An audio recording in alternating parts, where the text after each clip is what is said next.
नमस्कार, मैं हूं सुकृति रॉय चैटर्जी और बोल स्काई में आप सभी का स्वागत है। आज के इस वीडियो में हम बात करेंगे 6 महीने तक के बच्चों के विकास को लेकर।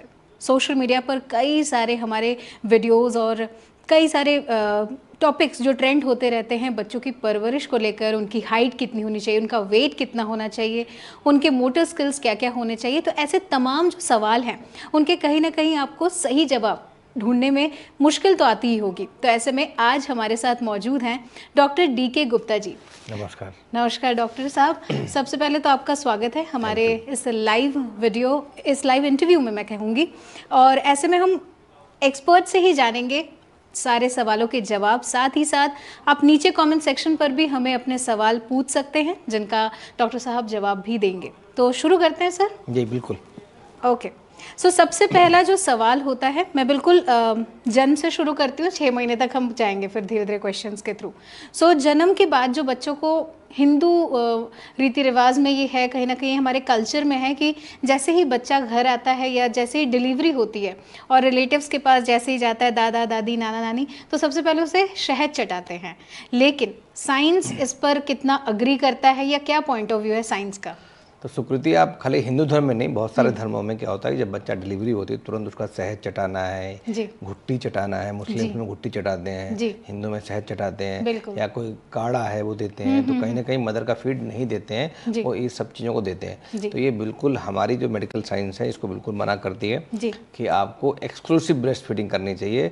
इवन पानी भी नहीं देना है, शहद घुट्टी और ये तो देने ही नहीं देने, बिकॉज इनसे खतरनाक नुकसान भी हो सकता है। मीन्स कभी कभी जो शहद होता है उसमें कई सारे बैक्टीरिया हो सकते हैं जो कॉन्टामिनेटेड हो सकता है, जो इन्फेक्टेड हो सकता है। अगर बच्चे को हमने दे दिया, छोटा बच्चा न्यूबॉर्न है जिसकी इम्यूनिटी ऑलरेडी बहुत कम है, उसको इन्फेक्शन का खतरा बढ़ सकता है। पॉइजनिंग या फूड पॉइजनिंग जैसी या सेप्टिक की वजह से इन्फेक्शन हो सकते हैं। तो शहद, घुट्टी या कोई भी अन्य पदार्थ आपको बच्चे के डिलीवरी के बाद नहीं देना है। आपको सिर्फ माँ का और माँ का ही दूध देना है, उसके अलावा और कुछ भी नहीं देना है। ओके। क्योंकि मेरा जो बेबी है वो 2 इयर्स का है। I am also new mom, क्योंकि ये जर्नी बहुत नई है मेरे लिए भी। मैं भी कहीं ना कहीं स्क्रॉल करते हुए कई ऐसे वीडियोस पे आती हूँ जिनमें आज हाल फिलहाल में एक वीडियो वायरल हो रहा है जिसमें कई सारे यूट्यूबर्स बैठ के डिस्कशन कर रहे हैं और वो कह रहे हैं कि नॉर्मल डिलीवरी वो हम सबको पता है कि अच्छी होती है सिजेरियन से, वो माँ के लिए भी अच्छा है और बच्चे के लिए भी। लेकिन क्या नॉर्मल डिलीवरी का बच्चे की इम्यूनिटी से कोई इंटरलिंक है या नहीं? देखिए, पहले तो नॉर्मल डिलीवरी और सिजेरियन सेक्शन में क्यों करते हैं? नॉर्मल डिलीवरी नॉर्मल होनी चाहिए, बिल्कुल सही बात है। But there are some indications, जो क्लियर इंडिकेशंस होते हैं जो हर जगह लिखे हुए हैं कि उन केसेस में हमें सिजेरियन करना पड़ता है कि बच्चा बहुत बड़ा है, ऑब्स्ट्रक्टेड लेबर है, मेकोनियम आ गया, बच्चे ने पॉटी कर दी अंदर, बच्चे को फीटल डिस्ट्रेस हो रहा है, बच्चे का हार्ट रेट कम हो रहा है, बच्चे का मूवमेंट्स कम हो रहे हैं। तो उस केस में बच्चे और माँ को दोनों को ठीक रखने के लिए हमें सिजेरियन सेक्शन करना पड़ता है, स्पाइट ऑफ कि हम नॉर्मल डिलीवरी चाहते हैं हर बार। बट इसमें ऐसा कोई डिफरेंस नहीं है कि जो नॉर्मल डिलीवरी वाले बच्चे हैं कि उनकी इम्यूनिटी ज़्यादा होती है और जो सिजेरियन सेक्शन में फैलते हैं उनमें ज़्यादा होती, उनकी कम होती है। ऐसा कुछ नहीं है। बल्कि caesarean section is more safe, कि वो इलेक्टिव प्रोसेस है। आप कर रहे हो तो बच्चे को निकाल लो, बच्चों को एस्फिक्सिया के चांसेस कम हो जाते हैं। बिकॉज बच्चा नॉर्मली हम बाहर खोल के एब्डोमेन को और बाहर निकाल लेते हैं ऐसे मैनुअली, कि उसमें क्या होता है कभी कि बच्चा जो पैसेज चाहता है, ऑब्स्ट्रक्शन हो गया, मान लो बच्चा फंस गया, there is risk of obstruction during labour, during delivery, और उस समय एस्फिक्सिया के चांसेस ज़्यादा होते हैं as compare to in normal delivery, as compare to caesarean section. तो ऐसा कोई नहीं है, मिथ है, फैक्ट नहीं है। ओके। कई लोगों को ये भी डाउट होता है बच्चों को लेकर, खासकर कि जब माँ का दूध क्या बच्चे के पेट भरता है, मतलब एनफ है, या हमें फॉर्मूला मिल्क भी साथ के साथ उन्हें देते रहना चाहिए? ये बहुत कॉमन क्वेश्चन है और मुझे लगता है सुकृति आपने बिल्कुल अच्छा किया पूछ के। बिल्कुल। अब एक बात बताइए, जानवरों के लिए कोई टॉप फीड होता है? बिल्कुल नहीं। तो जो नेचर है, भगवान ने जो हमें क्रिएट किया है, तो उन्होंने बिल्कुल सबको बनाया इसलिए है कि जो बच्चा, चाहे वो जानवर हो, चाहे वो ह्यूमन बीइंग हो, किसी भी प्रजाति का हो, किसी भी धर्म का हो, किसी भी कॉन्टिनेंट में हो, उस माँ को पूरा फीड करने का जितना मिल्क चाहिए वो सब प्रचुर मात्रा में उपलब्ध है। होता क्या है, जब ब्रेन से जो बहुत सारी चीज़ें ऐसी जाती हैं ब्रेन में, जो हमारा जो मिल्क सिक्रेशन होता है वो कहीं ना कहीं स्टिमुलेशन से, ब्रेन स्टिमुलेशन से लिंक्ड है। बिल्कुल। अगर आपके थॉट निगेटिव है, पॉजिटिव नहीं है, तो मिल्क कम आएगा। अच्छा।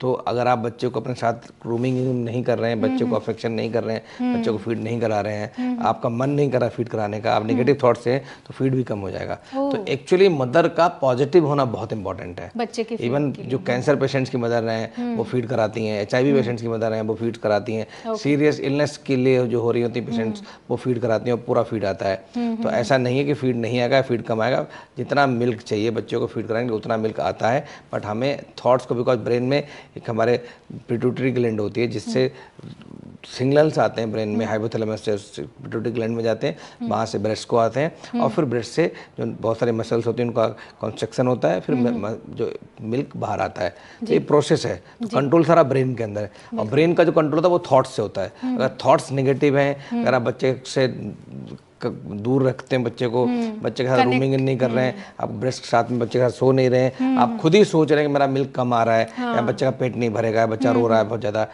या आपकी जो प्रोसेस है फीड करने की वो ठीक नहीं है। बहुत बार मदर्स, जो नई मदर्स होती हैं, स्पेशली जो प्राइमरी ग्रेविटा जिनको बोलते हैं हम लोग, प्राइमरी मदर्स बोलते हैं, तो वो उनको पता नहीं होता, उनके निप्पल्स अच्छे से डेवलप नहीं होते हैं, तो उन्होंने क्या एंटीनेटल टाइम में अब निप्पल्स को डेवलप नहीं किया है, तो उनको बाद में हम वो भी कर सकते हैं अगर डॉक्टर से सलाह लेंगे वो। या आपने जब फीड कराया तो जो लैचिंग है वो ठीक नहीं है, कि बच्चे का सिर्फ निप्पल मुंह में जा रहा है और एरियोला, जो दो चीज़ें होती हैं ब्रेस्ट में, एक तो निप्पल होता है जिससे बच्चा मिल्क बाहर आता है, दूसरा आसपास एरियोला होता है, डार्क कलर का जो सर्कल होता है, जब तक वहाँ पे कंप्रेशन नहीं होगा मिल्क बाहर नहीं आएगा। तो बहुत बार क्या होता है, बच्चा निप्पल को शक करता रहता है, तो बच्चा भी इरिटेट हो जाता है, मिल्क नहीं आ रहा होता है और मदर भी इरिटेट हो जाती है।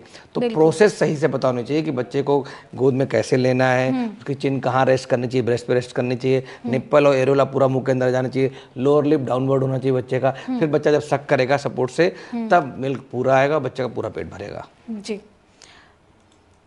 सवाल ये भी है कि फॉर्मूला जिनको जो ऑटोमेटिकली स्टार्टिंग से इंट्रोड्यूस कर देते हैं, उन्हें ऐसा लगता ही है आफ्टर ऑल दिस कि बच्चे का शायद पेट नहीं भर रहा है, वो फीड के बाद फिर भी रो रहा है, तो ऐसे में क्या फॉर्मूला देना सेफ है? बिल्कुल सेफ नहीं है। अगर मदर ठीक है, मदर को कोई ऐसी सीरियस इन्फेक्शन नहीं है जिसमें कॉन्ट्रा इंडिकेटेड है, या मदर है ही नहीं, मान लीजिए कभी कभी ऐसा होता है डेथ हो गई मदर की किसी कारणवश, तब तो हम फॉर्मूला मिल्क देते हैं, otherwise there is no indication of formula milk.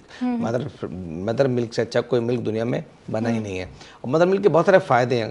अगर आप बात करेंगे, जो कोलेस्ट्रम होता है, जो मैंने बताया ना कि 30 मिनट्स के अंदर आपको फीड कराना है, फर्स्ट 3 डेज कोलेस्ट्रम आता है, उसके अंदर इम्यूनोग्लोबुलिन्स होती हैं, उसके अंदर ऐसे बहुत सारे फैक्टर होते हैं बच्चों को मलेरिया से, टाइफाइड से, बहुत सारे बैक्टीरियल इन्फेक्शन हैं, बहुत सारे वायरल इन्फेक्शन, उनसे बचाते हैं, उनकी इम्यूनिटी डेवलप करते हैं, बच्चा लॉन्गर टर्म में उसकी इंटेलिजेंस अच्छी होती है, IQ अच्छी होती है, बहुत सारी जो बीमारियां हैं, डायबिटीज वो उनकी होने की संभावना कम हो जाती है। तो मदर्स मिल्क के बहुत सारे बेनिफिट्स हैं as compare to formula milk.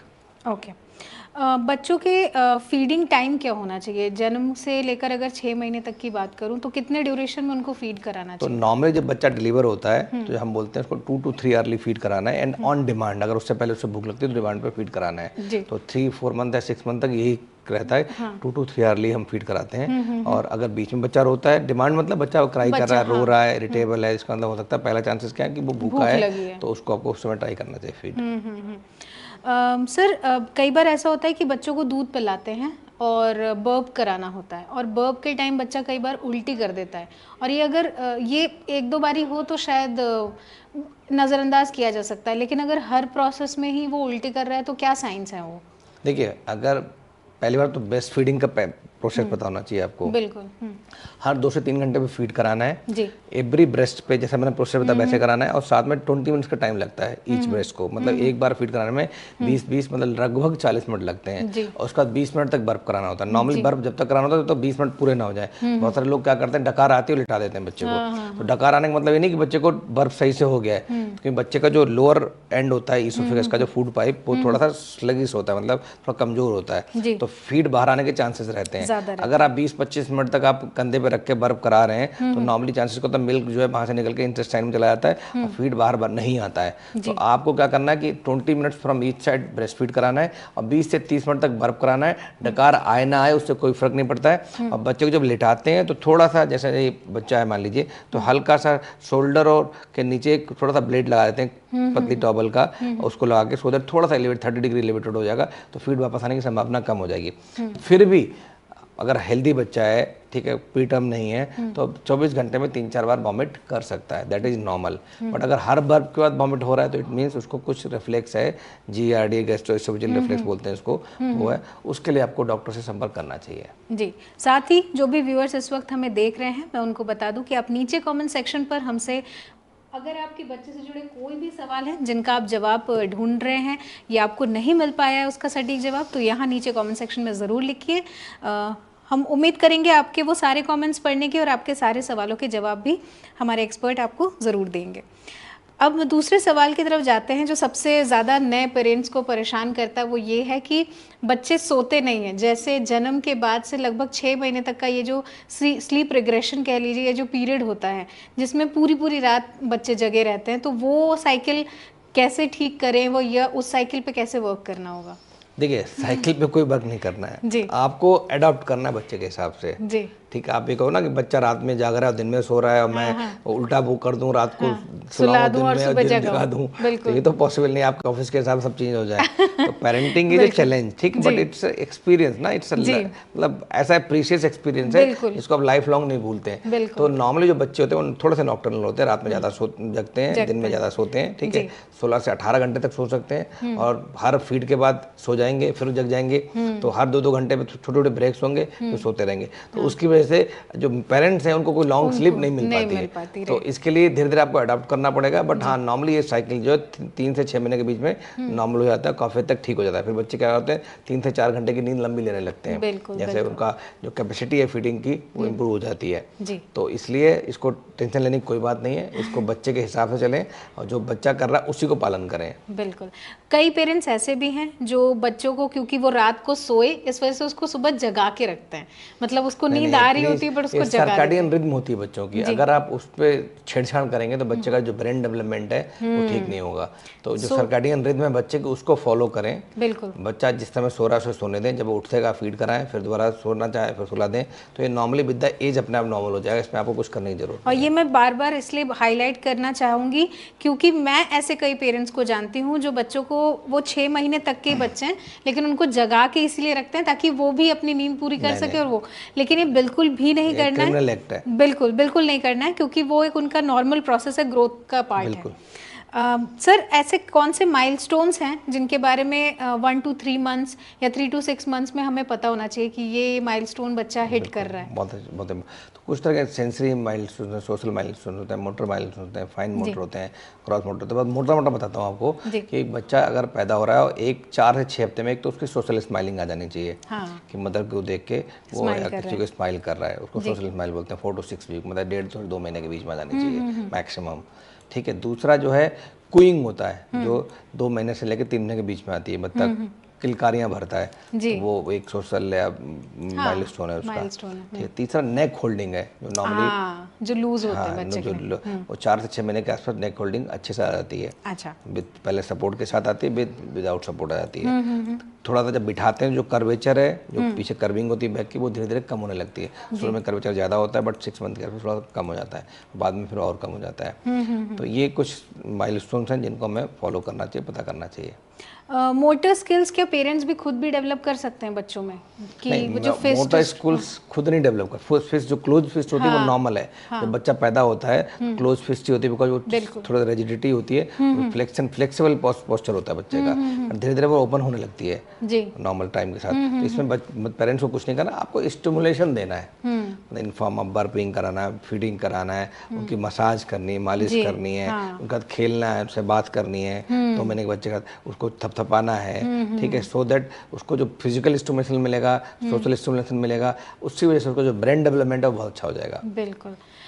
धूप और मालिश, ये दोनों कहीं ना कहीं हमारे रिवाज में है कि बच्चे जैसे ही जन्म लेते हैं उसके साथ उन्हें धूप दिखाना, उन्हें मालिश करना। तो मालिश कितने एज तक करना चाहिए, किस एज ग्रुप तक, मतलब कॉन्टिन्यूस हर रोज उनका बॉडी मसाज होना चाहिए? मालिश बहुत अच्छी चीज़ है, बहुत सारी स्टडीज में जैसे मालिश का रोल देखा गया कि बोन्स के लिए, जॉइंट्स के लिए, ब्रेन डेवलपमेंट के लिए, न्यूरो स्टिमुलेशन होता है उससे, मसल स्टिमुलेशन होती है, और अच्छी नींद लेते हैं, हेल्दी रहते हैं। तो मालिश तो बहुत इंपॉर्टेंट है, उसको आप शुरुआत में बर्थ के 3-4-5 दिन बाद स्टार्ट कर सकते हैं, जब बच्चा थोड़ा सा नॉर्मल हो जाए। जी। उसके बाद 1-2 साल तक भी कंटिन्यू कर सकते हैं, दादी नानियाँ कोई भी कर। बट मालिश के समय ध्यान रखें, नाक में कान में कहीं तेल नहीं डालना है। बहुत सारे लोग डाल देते हैं, उससे कई सारे बच्चों को चॉकिंग हो जाती है। बच्चों को बहुत बार सीरियस इमरजेंसी में आना पड़ा। एक वो बच्चा था हमारे साथ पड़ोस में रहता था सोसाइटी में, वो आया इसलिए कि वो काम वाली आती थी दाई, उनको शायद लगा था कि पेरेंट्स को शायद एक बहुत सीनियर है, ट्रेंड है, बट उसने नाक में उसको तेल डाल दिया, दोनों तरफ अच्छे से भर दिया, उसको ब्रीदिंग प्रॉब्लम हो गई और मतलब बच्चे को फिर एडमिट करना पड़ा। तो एक तो मालिश में क्या डूज एंड डोंट है वो बताना चाहिए। दूसरा जो धूप वाली बात है, धूप वाली बात हम बहुत पहले कहते थे, बट अब धूप दिखाना कॉन्ट्राइंडिकेटेड है, बिकॉज धूप के अंदर ना अच्छी रेज तो होती हैं, बहुत सारे नेगेटिव हार्मफुल रेज भी होती हैं, जिससे स्किन का मतलब कैंसर्स हैं, स्किन में जलन है, स्किन ड्राइनेस है, या बहुत सारे और कॉम्प्लिकेशंस हो सकते हैं। अगर जॉन्डिस है तो जॉन्डिस का इलाज है, हल्का फुल्का जॉन्डिस तो अपने आप खत्म हो जाता है, थोड़ा जॉन्डिस 1 महीने तक रहता है। नॉर्मल जॉन्डिस होना या बिना जॉन्डिस के ठीक होना, मतलब बच्चा होना, वो लगभग 1 महीने के बाद हो पाता है। तो नॉर्मली 3 से 4 दिन बाद जॉन्डिस ठीक से शुरू होता है, 15-20 दिन तक रहता है, उसके बाद धीरे धीरे कम होकर 1 महीने तक नॉर्मल हो जाता है। तो वो नॉर्मल प्रक्रिया है, उसमें नहीं। अगर वो नॉर्मल से ज़्यादा जाता है तो फिर आपको डॉक्टर को दिखाना है, डॉक्टर से संपर्क करना है, और फिर उसका जो इलाज है, फोटोथेरेपी है, कुछ है, वो हमें देना पड़ता है। जी। कई बार बच्चों के गैसी होते हैं या कॉन्स्टिपेटेड होते हैं, जिनका साइन पेरेंट्स नहीं समझ पाते। उनको लगता है कि शायद इसको भूख लगी है या फिर उसको नींद आ रही है, इसलिए इतना रो रहा है। सो वो क्या साइंस हैं, कब उन्हें ये समझ जाना चाहिए कि नहीं बच्चा को या तो गैस का इशू हो रहा है या वो कॉन्स्टिपेटेड फील कर रहा है? देखिए, अगर बच्चा रो रहा है तो उसका कुछ नेचुरल कॉज हो सकते हैं। अगर वो नेचुरल कॉजेज नहीं है तब हमें अननेचुरल चीज़ें सोचनी चाहिए। पहला क्या है, भूख लग रही, सबसे इंपॉर्टेंट कि भूखा है बच्चा। दूसरा, बच्चे ने गीला कर रखा है, पॉटी कर रखी है। तीसरा, बच्चे का पोस्चर ठीक नहीं है। ठीक है, अगर ये 3 चीज़ नहीं है, सब चीज़ें ठीक है, मतलब बच्चा भूखा भी नहीं लग रहा है, फीड भी अच्छे से किया उसने, बच्चे का पोस्चर भी ठीक है, बच्चे ने पॉटी सूसू भी नहीं करी हुई है, ठीक है, तब हो सकता है कुछ कॉलिक हो रखा हो या कान में दर्द हो रहा हो, उससे तो वो सिम्टम्स हो सकते हैं। उस केस में फिर आपको डॉक्टर से संपर्क करना है। बिल्कुल। टीथिंग को लेकर कब से, कौन से मंथ से बच्चा टीथिंग का वो प्रोसेस उसका शुरू होता है?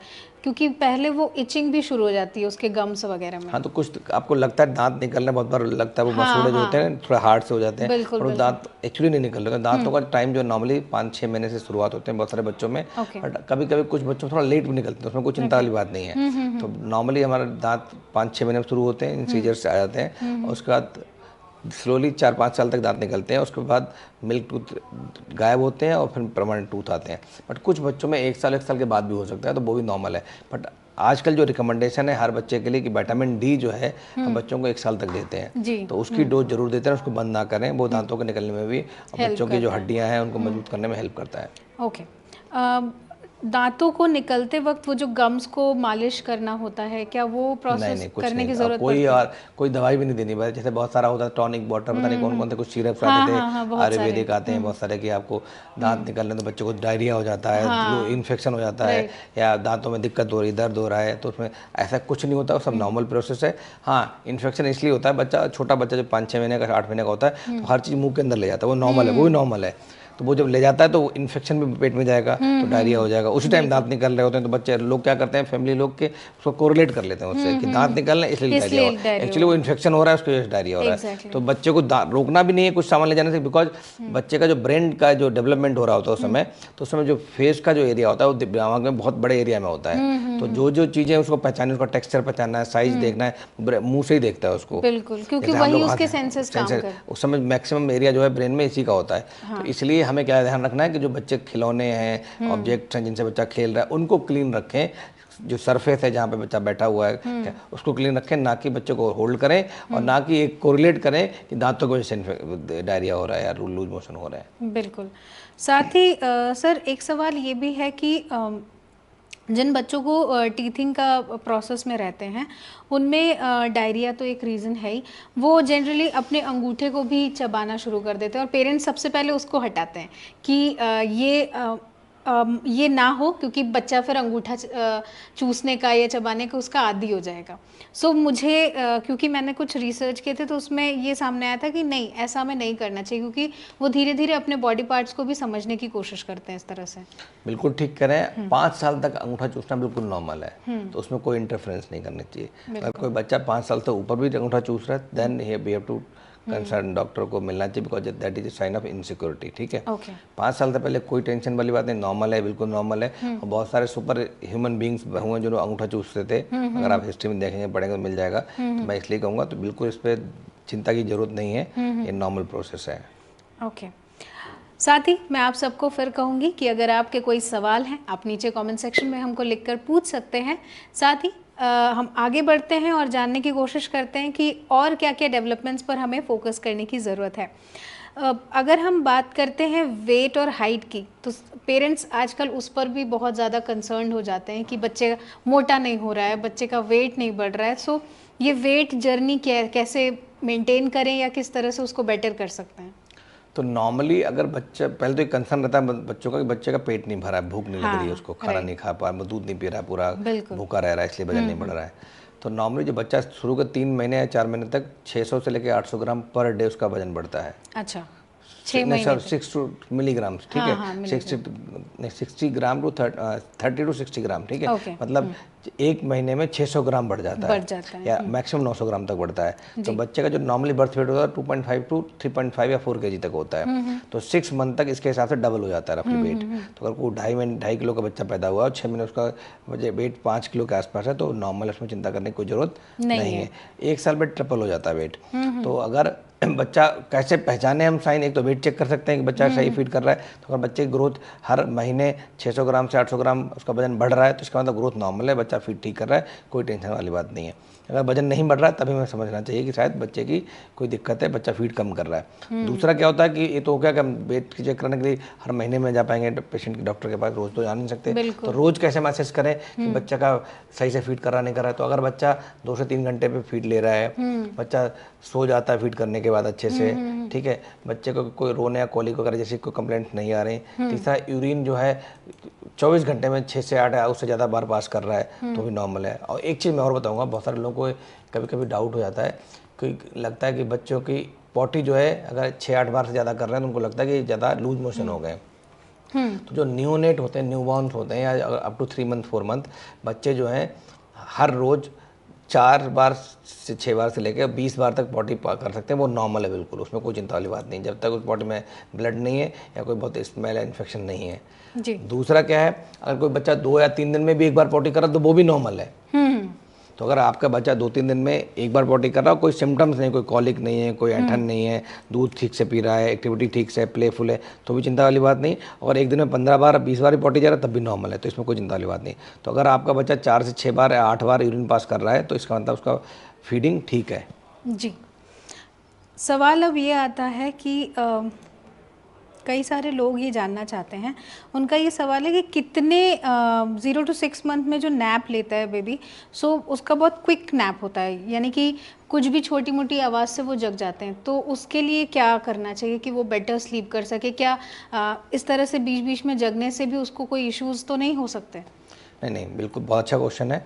और जैसे बच्चा जब अंदर एंटीनेटल पेट में होता है, बच्चा जेस्टेशनल पीरियड में होता है, तो वहाँ इन्वायरमेंट बड़ा शांत होता है, फ्लूइड होता है, सारी चीज़ें मदर के स्किन और उससे निकल के जाती हैं, तो सब कुछ मॉड्यूलेट होके जाता है। जब बाहर आता है तो एकदम अडॉप्ट नहीं कर पाता बच्चा, तो छोटा सा शोर होगा, लाइट ज़्यादा होगी, ठीक है, टेम्परेचर ठंडा गर्म ज़्यादा होगा, तो नॉर्मली टेम्परेचर 27-28 डिग्री से ऊपर होना चाहिए, लाइट बहुत कम होनी चाहिए, ठीक है, और शोर शराबा नहीं होना चाहिए, तो जिससे बच्चे को कंफर्टेबल रहे, उसका एनवायरनमेंट ठीक रहे। अगर बच्चा चौंक रहा है तो इसका मतलब नॉर्मल, उसका हियरिंग ठीक है, इसका मतलब ठीक है, तो उसमें कोई घबराने वाली बात नहीं है। बट कोशिश करें कि घर का जो रूम है उसका बच्चे का, उसको थोड़ा सा बैलेंस वे में मेंटेन करने की कोशिश करें। अगर बच्चों को फीवर आती है 0 to 6 मंथ में, तो पैनिक करने का कब ज़रूरत पड़ता है? कौन से सिम्टम्स हों जो आपको लगे कि ये अब कम नहीं हो रहा है या हमें अब डॉक्टर? 0 to 6 में अगर फीवर आया तो थोड़ा सा सिग्निफिकेंट है, तो उसमें आप खुद एक तो डॉक्टरी ना करें, डॉक्टर से संपर्क करें, सलाह लें, बिकॉज उसकी डोज दवाइयों की अलग होती है और हमें इन्फेक्शन का कॉज रूल आउट करना पड़ता है, क्लिनिकली एग्जामिन करना पड़ता है कि बच्चे कोई फोकस तो नहीं है, क्यों इन्फेक्शन है बच्चे को, कोई ब्लड में इन्फेक्शन तो नहीं है, यूरिन में तो नहीं है, कहीं चेस्ट में तो नहीं है, पेट में तो नहीं है, उसके लिए क्लिनिकली बच्चों को देखना पड़ता है और कभी कभी कुछ टेस्ट भी कराने पड़ते हैं, तो सो दैट कि ऐसा कि बच्चों में अगर कोई इन्फेक्शन होता है तो कभी कभी सीरियस इन्फेक्शन भी हो जाता है, उस केस में फिर जरूरत ना पड़े कि हमें भर्ती करना पड़े, सब कुछ ना करना पड़े। तो इसलिए अगर बच्चे को फीवर आ रहा है, थोड़ा 100 डिग्री फीवर है तो आप पैरासीटामोल डॉक्टर से पूछ के दे सकते हो, बट अगर फीवर कंटिन्यूस 1-2 दिन से ज़्यादा आ रहा है तो तुरंत आपको डॉक्टर से संपर्क करना चाहिए। और एक बहुत इंपॉर्टेंट बात है, अगर फीवर है और बच्चा प्लेफुल है तो फिर भी आपको चिंता करने की जरूरत नहीं है, बट अगर फीवर है, बच्चा सुस्त है या इन बिटवीन फीवर ही बच्चा सुस्त है तो दिस इज सीरियस कंसर्न। बिल्कुल।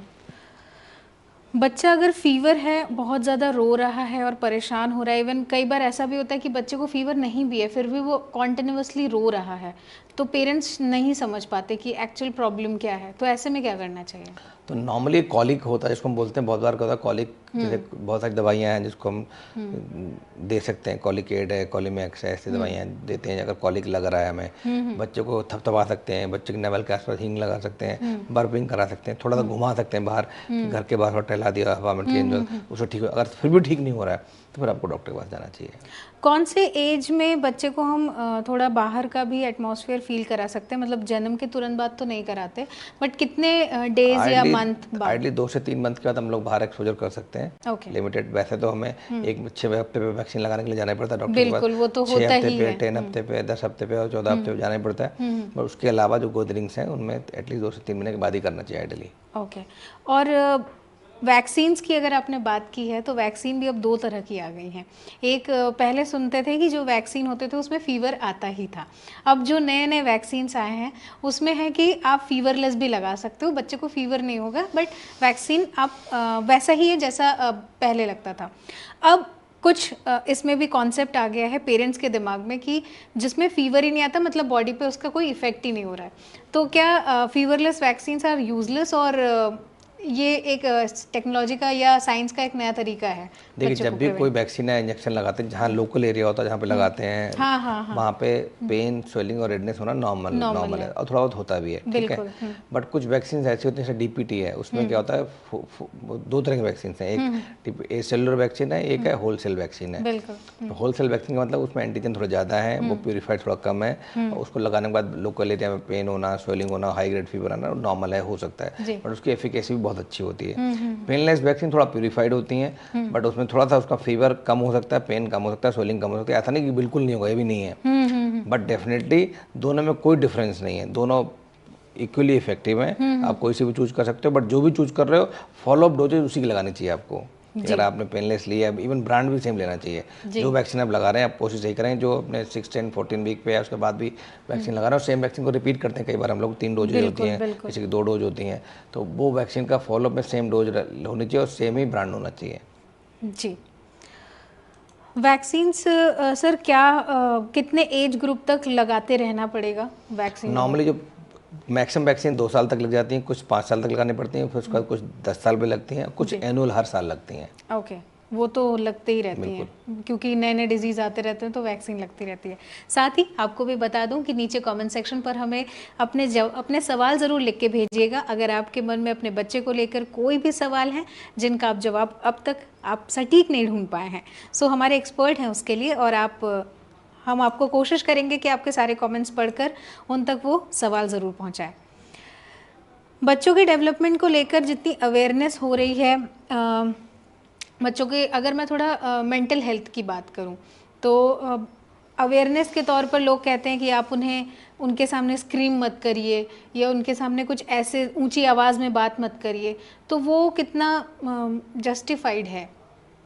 देखिए, 2 बातें बहुत इंपॉर्टेंट जो आपने एक चीज़ मिस भी करी है कि जो छोटे बच्चे हैं आजकल सबसे इम्पोर्टेंट है कि डिजिटल जमाना आ गया है। बिल्कुल। तो जो मोबाइल पकड़ा दिया जाता है, जो मोबाइल देखते रहते हैं बच्चे, हर चीज़ मोबाइल पे, खाना भी मोबाइल पे खा रहे हैं, मदर पेरेंट्स को कुछ काम करना तो मोबाइल पकड़ा देंगे बच्चों को। 3-3 महीने के बच्चे एडिक्टेड हो गए हैं या वो मोबाइल फ्रेंडली हो गए हैं। तो डिजिटलाइजेशन से डिजिटल ऑटिज्म है, डिजिटल डिमेंशिया है, डिजिटल के उसके बहुत सारे साइड इफेक्ट्स हो रहे हैं। तो 2 साल से कम बच्चों को जो गाइडलाइंस हैं, इवन इंडिया में गाइडलाइंस जो है 18 महीने से कम बच्चों को नो स्क्रीन होनी चाहिए। इस पे एक्सेप्ट वीडियो चैटिंग, मतलब मदर या पेरेंट्स को वीडियो में बात करना, कहीं बाहर है तो कर सकते हैं, ऑफिस में, घर पे, बट आपको कोई भी स्क्रीन नहीं दिखानी है 2 साल से पहले, 18 महीने से, एटलीस्ट 18 महीने से पहले। और उसके बाद 2 से 5 साल तक जो टाइम है वो एक घंटा रोज होना चाहिए या उससे कम होना चाहिए। 5 से लेकर 12 साल तक 2 घंटा है, उससे कम होना चाहिए, उससे ऊपर 2 से 3 घंटा होना चाहिए। This is guidelines. तो एक तो हमें डिजिटलाइजेशन से बचना है। दूसरा, बच्चों को जितना मैंने होता है कि घर का एनवायरनमेंट जितना अच्छा होगा, अगर वही बच्चे सीखते हैं, कॉपी करते हैं बाद में, या जो एनवायरनमेंट होगा उसी से उनको स्टिमुलेशन मिलता है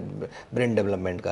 अगर आप हेल्दी स्टिमुलेशन देंगे, उनको मसाज करेंगे, उनके सामने अच्छी बातें करेंगे, घर में मंत्रोच्चारण हो रहा है, घर में पॉजिटिव वाइब्स आ रही हैं, घर के अंदर साउंड बहुत ज़्यादा नहीं है, घर के अंदर पॉल्यूशन बहुत कम है, घर के अंदर लोग लड़ नहीं रहे, झगड़ नहीं रहे, तो उससे क्या होगा, उनका जो न्यूरल डेवलपमेंट होगा, कॉग्निटिव डेवलपमेंट जिसको बोलते हैं, जो ब्रेन में उसके कई सारे फंक्शंस होते हैं, कॉग्निटिव डेवलपमेंट मतलब एग्जीक्यूटिव फंक्शनिंग, मतलब जो अगर आपको बच्चा अपना बनाना है, सीईओ बनाना है, तो फिर आपको इस तरह के काम करने चाहिए। एग्जीक्यूटिव फंक्शनिंग मतलब उसमें उसकी रीजनिंग अच्छी होगी, बच्चे की लॉजिकल थिंकिंग अच्छी होगी, क्रिटिकल थिंकिंग अच्छी होगी, डिसीजन मेकिंग अच्छी होगी, प्रॉब्लम सॉल्विंग अच्छी होगी, और आईक्यू और ईक्यू बहुत अच्छा होगा। तो अगर आप ये चाहते हो तो डेफिनेटली एक अच्छे स्टिमुलेशन, अच्छे एनवायरनमेंट दें, सो दैट बच्चा आगे इस तरह के जो फंक्शंस हैं उनको डेवलप कर सके, और आपका बच्चा देश के लिए लेबर क्लास ना बने, देश के लिए एग्जीक्यूटिव क्लास बने, कहीं ना कहीं देश का नाम भी रोशन करे, आपके परिवार का नाम भी रोशन करे।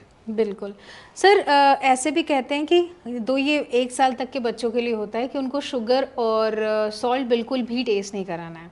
सो उसका कई पेरेंट्स नहीं मानते हैं, जो हमारे बड़े बुजुर्ग हैं वो सोचते हैं कि हमने तो कराया था, हमारे बच्चे को तो कोई प्रॉब्लम हुआ नहीं। सो उसके लिए क्या थॉट प्रोसेस? 6 महीने तक आपको कुछ नहीं देना होता, 6 महीने तक सिर्फ एक्सक्लूसिव ब्रेस्ट फीडिंग होती है। 6 महीने के बाद कॉम्प्लीमेंट्री फीडिंग बोलते हैं, तो उसमें आप खिचड़ी, दलिया, दाल चावल, केला, बनाना दे सकते हैं, उसमें नमक और शुगर ऐड कर सकते हैं। अंडा हम लोग 1 साल के बाद स्टार्ट करते हैं नॉर्मली, तो आप खिचड़ी, दलिया, घर के जो होम रेमेडीज है उनको दे सकते हैं। 6 महीने तक आपको कुछ नहीं देना होता है। बिल्कुल। और 6 महीने तक जो बच्चे हैं उसके बाद जो सॉलिड्स उनके शुरू होते हैं, तो उसमें फ्रूट्स, वेजिटेबल्स भी ऐड करें या सिर्फ दलिया, खिचड़ी ये सब? नॉर्मली जब स्टार्ट करते हैं तो सिंपल फूड स्टार्ट करने होते हैं, बिकॉज बच्चे का टेस्ट डेवलप करना पड़ता है, हर 2 से 3 घंटे में थोड़ा टेस्ट कराना पड़ता है, और एक ही चीज़ को 10-15 दिन तक खिलाना पड़ता है। जैसे खिचड़ी बनाई, सूजी का हलवा बनाया, खीर बनाया आपने, तो उससे क्या होगा, एक तो सिंपल फीड है, घर बनाया, और उसका टेस्ट डेवलप हो जाएगा। मल्टीपल चीज़ें एक साथ नहीं देनी होती, पहले एक एक चीज़ ट्राई करें, जब उसका टेस्ट डेवलप हो जाए तब दूसरी इंट्रोड्यूस करें। फिर क्या होता है, बाद में जब थोड़ा सा 6 महीने के बाद 8 मतलब शुरू करते हैं, 9-10 महीने के बाद थोड़ा सा हम कॉम्प्लेक्स करते हैं, खिचड़ी दलिया में कुछ मटर डाल दिया, लीफी वेजिटेबल्स डाल दी, उसको क्रश, सब कुछ क्रश करके देना, पेस्ट बना के, सो दैट वो अच्छे से डाइजेस्ट कर सकें उसको। बिल्कुल। जो मिल्क होता है, जैसे आप कह लें कि काऊ मिल्क या बफेलो मिल्क, क्या ये इंट्रोड्यूस किया जा सकता है 6 मंथ्स? बिल्कुल नहीं, बिल्कुल नहीं। 1 साल तक तो कुछ नहीं, अगर देना पड़ता है, मजबूरी में कभी मिल्क देना पड़ता है, तो हमें फॉर्मूला मिल्क देना चाहिए। 1 साल के बाद ही हम लोग काऊ मिल्क या बफेलो मिल्क देते हैं, और बहुत बार काऊ मिल्क से एलर्जी भी हो जाती है, तो अवॉइड करना चाहिए। इसमें कैलोरी बहुत कम होती है, काऊ मिल्क में प्रोटीन बहुत कम होता है, जो हमें चाहिए होता है बच्चे के लिए। 6 मंथ तक वैसे तो बच्चा पूरी तरह से दूध पे डिपेंडेंसी रहती है उसकी, लेकिन ऐसा कहते हैं कि जैसे जैसे बच्चों का डेवलपमेंट होता है, जैसे जैसे बच्चे बड़े होते हैं, उनका दूध का जो क्वांटिटी होता है वो कम कर देना चाहिए, और बाकी चीज़ें उनके डाइट में ऐड कर देनी चाहिए। उसका क्या रीज़न है? बिल्कुल ठीक कह रहे हैं। दूध जो है ना, 6 महीने तक तो एक्सक्लूसिव ब्रेस्ट फीडिंग है। 6 महीने के बाद 2 साल तक तो ब्रेस्ट फीड करा सकते हो आप, या ऊपर से मिल्क ऐड कर सकते हो उसके बाद। बट दूध में क्या होता है कि आयरन और कुछ माइक्रोन्यूट्रिएंट्स नहीं होते हैं, जिसके वजह से बच्चा बाद में एनीमिक हो सकता है, बच्चे को और चैलेंजेस हो सकते हैं। तो उसको बचने के लिए आपको मिल्क जो है धीरे धीरे बीन ऑफ करना पड़ता है, कम करना पड़ता है, उसकी क्वांटिटी कम करना पड़ता है, और घर का जो खाना बना है, खिचड़ी, दलिया, दाल चावल, जो घर के फ्रूट्स हैं, केला है, या जो घर में जो खाना बन रहा है, वो सब आपको थोड़ा थोड़ा मैश करके स्टार्ट कर दें। जब बच्चा 1-1.5 साल से ऊपर हो जाता है, तो बच्चों को अपने साथ बिठा के खाना खिला सकते हैं, ब्रेकफास्ट, लंच, मील, 3 जो मील हैं वो साथ ले सकते हैं, और बाद में थोड़ा और बड़ा होता है तो वो अपना सेपरेट मील खाना शुरू कर देता है। बिल्कुल। एक सवाल आया है रुखसान परवीन जी का, वो कहते हैं कि सर मेरा बेबी 2.3 इयर्स का है, पर उसका वेट गेन ही नहीं हो रहा अभी तक, उसका वेट 9 किलो है, क्या करें जिससे उसका वेट गेन हो सके? हाँ, तो 2 साल के बच्चे का रफली 11 से 12 किलो वजन होना चाहिए। तो कहीं ना कहीं आपको एक बार डॉक्टर को दिखाना पड़ेगा कि आसपास में क्या ऐसी प्रॉब्लम्स हैं, कि डाइट अच्छी नहीं है, कोई इन्फेक्शंस हैं, या पहले कोई इन्फेक्शंस रहे हैं, बच्चा माल न्यूट्रिशन हुआ, प्रीटर्म पैदा हुआ, ये सारी हिस्ट्री देखनी पड़ेगी। बिल्कुल। उसके बाद उसकी डाइट मॉडिफिकेशन करना पड़ेगा, और डाइट को हो सकता है कैलोरी डेंस भी करना पड़े कुछ, कि बहुत बार हम डाइट को कैलोरी डेंस, जैसे घी तेल, ऐसे बच्चों को खासकर चाहिए, इनको खिचड़ी बनाते हैं उसमें थोड़ा घी ऐड कर दें, दाल सूजी का हलवा है उसमें थोड़ा घी होता है, ऑलरेडी होता है, दाल वगैरह जो वगैरह चावल को मैश कर रहे हैं तो उसमें थोड़ा घी डाल सकते हैं, बनाना दे सकते हैं, बनाना में कैलोरी डेंस होता है, तो घी, फैट और बनाना इस तरह की चीज़ें दे सकते हैं जो कैलोरी डेंस चीज़ें हैं, अगर एक बार डॉक्टर को रिव्यू करा दें। बिल्कुल। साथ ही सर ये भी बताइए कि जो बच्चे जो उनको माँ फीड कर रही है, लेकिन 6 मंथ बाद उनकी मैटरनिटी लीव ख़त्म हो चुकी है, अब उनको ऑफिस जाना है, तो ऐसे में बच्चों को ब्रेस्ट फीड भी उनको कहीं ना कहीं ऑटोमेटिकली स्टॉप करना पड़ता है, मजबूरी है। नहीं, इसमें मेरा मत अलग है। आप अगर मदर चाहें तो अपना ब्रेस्ट मिल्क को एक्सप्रेस करके रख सकते हैं फ्रिज में। सो इट इज़ फाइन, बिल्कुल 24 घंटे तक तो आप फ्रिज में किसी भी कंपार्टमेंट में रख के यूज कर सकते हो। स्टोर कर सकते अगर आपने फ्रीजर में रख दिया है तो सालों तक, 6 महीने तक यूज कर सकते हो उसको। ओके, मतलब वो खराब ही नहीं होता। तो इसलिए आप चाहें तो एक्सप्रेस करके, और आजकल तो बड़े अच्छे कॉर्पोरेट्स में क्रचेज आ गए हैं। आज ही गाइडलाइंस हैं, पता है आपको? आज नई गाइडलाइंस हैं गवर्नमेंट ऑफ इंडिया ने निकाली है कि जितने कॉर्पोरेट्स को एक मिनिमल एक स्ट्रक्चर बनाना है अपने कॉर्पोरेट ऑफिस में, सो दैट क्रच बना सके जहाँ पे मदर उनको फीड कर सके, बच्चे खेल सकें, जो जिनके छोटे बच्चे हैं जो स्कूल नहीं जा सकते, ताकि वो अपना वर्क लाइफ भी बैलेंस हो जाए। बिल्कुल बिल्कुल। सो ब्रेस्ट फीड स्टॉप करने का कब राइट टाइम और एज होना चाहिए? 2 साल के बाद। 2 साल के बाद 2 साल तक आप कंटिन्यूस ब्रेस्ट फीड कर सकते हैं। उसके बाद आप स्टॉप करें तो स्टॉप कर देना चाहिए। कर देना चाहिए। ओके, क्योंकि उसके भी कुछ साइड इफेक्ट्स हैं? हाँ, उसके लॉन्ग टर्म ब्रेस्ट फीडिंग ठीक नहीं होती है। अच्छा, 2 साल ज़्यादा फीड नहीं कराना चाहिए। Okay okay okay. सो जो भी जिस तरह से रुखसार परवीन जी ने हमसे सवाल पूछा है, वैसे आप भी अपने सवाल हम नीचे कमेंट सेक्शन पर लिखकर पूछ सकते हैं। हमारे एक्सपर्ट आपको इसके ज़रूर सटीक जवाब देंगे, और उम्मीद करती हूँ रुखसार जी आपको भी आपके क्वेश्चन का सही आंसर मिला होगा। प्लीज़ जो भी आपके पीडियाट्रिशियन है बच्चे के, उन तक ज़रूर पहुँचिए, उनसे संपर्क करिए और जानने की कोशिश करिए कि एग्जैक्ट प्रॉब्लम क्या है। सर, आप के पास ऐसे केसेस तो रोज़ आते ही होंगे जो न्यू बॉर्न से लेके 6 मंथ तक। आपको क्या लगता है सबसे ज़्यादा कंसर्न पेरेंट्स किस चीज़ को लेकर ज़्यादा होते हैं? सबसे ज़्यादा कंसर्न पेरेंट्स का होता है वेट गेन नहीं हो रहा है, बच्चा खा नहीं रहा है। हाँ, ठीक है, एक सोसाइटल प्रेशर भी हो गया है कि बच्चा आपका मेरा बच्चा छोटा लग रहा है, दूसरा बच्चा बड़ा लग रहा है। बिल्कुल, तो मुझे लगता है इन सब कॉम्पिटिटिव उसमें नहीं पढ़ना चाहिए। आपका बच्चा यूनिक है, प्रीशियस है, ठीक है, बिल्कुल डिफरेंट है सबसे।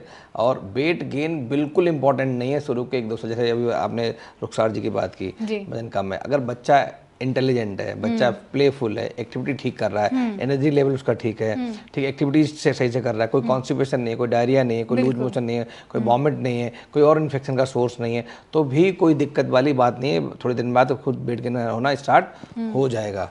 जी। तो आप मतलब फिर अगर वेट थोड़ा सा कम भी है 1-8 kg अगर उसके एज के हिसाब से, तो भी टेंशन लेने की जरूरत नहीं है। रुखसार जी का ही दूसरा सवाल भी है, या सवाल तो नहीं, उन्होंने बताया है कि रायपुर से उनका हियरिंग का वो ट्रीटमेंट करा रही हैं, लेकिन मुझे नहीं लगता इसका कोई कोरिलेशन है विद नहीं, हियरिंग से ऐसा कोई कोरिलेशन नहीं है। बिल्कुल। उम्मीद करते हैं कि आपको ये वीडियो पसंद आ रहा है। हम इस तरह के और भी एपिसोड आपके लिए लेते आएंगे। आप नीचे कमेंट सेक्शन पर हमसे पूछ सकते हैं। टिल देन आज इस वीडियो को यहीं रैप करते हैं। Thank you so much sir. Thank you, बहुत अच्छा लगा। Thank you so much. बिल्कुल बिल्कुल बिल्कुल। आप हमारे साथ बने रहिए, हमारे पेज को सब्सक्राइब करिए, हमारे वीडियो को ज़्यादा से ज़्यादा लोगों तक शेयर करिए। जो भी आपके न्यू मॉम, न्यू पेरेंट्स जो भी हैं, जिन तक ये इन्फॉर्मेशन जानी चाहिए, जो भी प्रेग्नेंट फ्रेंड्स हैं आपके, क्योंकि अभी उनकी जर्नी शुरू होने वाली है पेरेंटहुड की, तो उन तक भी ये वीडियो ज़रूर